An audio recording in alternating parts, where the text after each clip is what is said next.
Vous avez envie de regarder Netflix tranquillement sur votre télé tout en étant sur votre canapé, c'est bien plus agréable que de regarder sur un petit écran d'ordi portable ou sur votre téléphone. Eh bien, une des utilisations qu'on peut faire d'une TV Box Android, c'est par exemple de mettre Netflix. Évidemment, il y a plein d'autres choses. On peut lire des clés USB, aller sur YouTube, aller sur Internet, tout et n'importe quoi. Mais du coup, voilà, aujourd'hui, je vais vous présenter les meilleures TV Box qu'on peut retrouver comme ça sur le marché.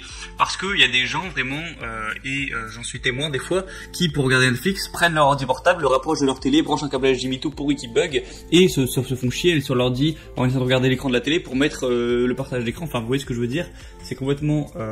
c'est pas très productif, sachant qu'avec quelques dizaines d'euros, on achète un boîtier et voilà quoi. Moi je regarde sur ma Xbox One, donc voilà, j'ai pas besoin d'en acheter. Mais si je n'avais pas ma Xbox One ou qu'elle se casse un jour, j'achèterais ça directo plutôt que de me faire chier à essayer de faire du bricolage. Bref.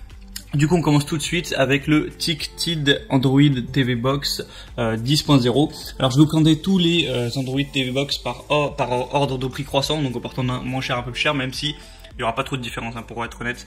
Du coup, celui-ci, il va être à la technologie Android 10.0, donc c'est la plus récente. Il va avoir une puissance de 64 bits, donc voilà, il n'y aura pas de problème pour faire tout tourner.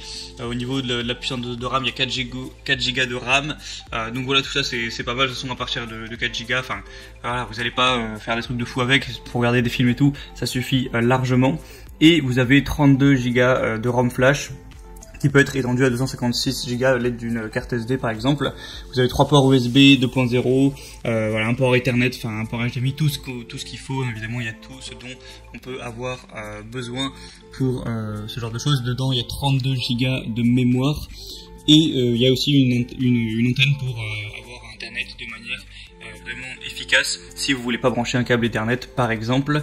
Et il y a des très bonnes évaluations sur celui-ci, 4 étoiles pour plus de 300, donc c'est très correct. Et le prix est très abordable, surtout qu'il y a des promotions actuellement. Si vous voulez en profiter, je vous laisserai passer par le lien que je vous mettrai juste dans la description. Le deuxième que je vais vous présenter, c'est le Xiaomi Mi Box S, donc 2 Go de RAM. Donc là, on a 2 Go de RAM, donc c'est moins puissant, faut le dire. La technologie, c'est pas Android 10, c'est Android 8.1, donc voilà, c'est un petit peu en dessous à ce niveau, mais ça peut quand même traiter tout ce qui est 4K, du 60 fps. Donc voilà, c'est très correct, c'est déjà très bien. Et voilà, ça a l'air efficace. Au niveau du design, c'est tout compact, c'est tout joli, ça a l'air vraiment super simple d'utilisation. Après, il y a 8 Go de stockage, donc encore une fois, c'est moins.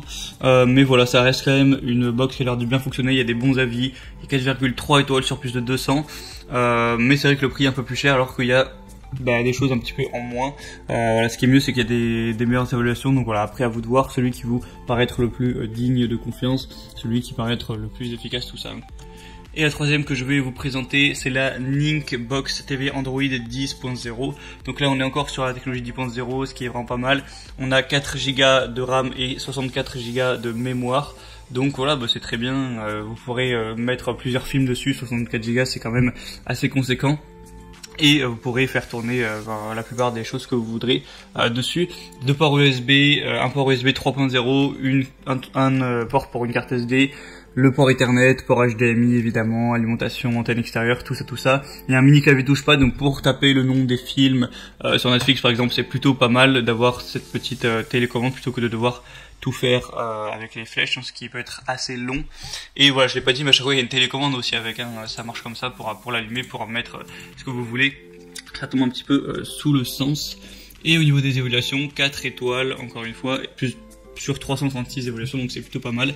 Aussi des questions-réponses, si vous avez quelques doutes, vous pouvez aller checker ça. Mais du coup, c'était un petit peu tout pour...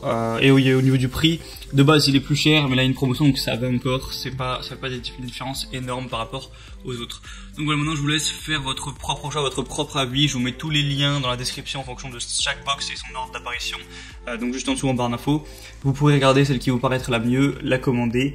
Ça arrivera en quelques jours chez vous et vous pourrez enfin voilà, regarder Netflix. Bon, je parle que de regarder Netflix, vous pouvez faire d'autres choses aussi, mais c'est un bon exemple. Regardez Netflix tranquillement de votre canapé et plus vous embêter. Voilà, gardez quand même pas mal de confort. Et voilà, pouvoir faire tout ça de votre canapé avec votre télécommande. Donc c'est tout, j'espère que ça aura pu vous aider à faire votre choix. On se retrouve pour plein d'autres comparatifs, donc abonnez-vous à cette chaîne YouTube. Et en attendant, je vous souhaite une bonne fin de journée, une bonne fin de soirée. À la prochaine et ciao.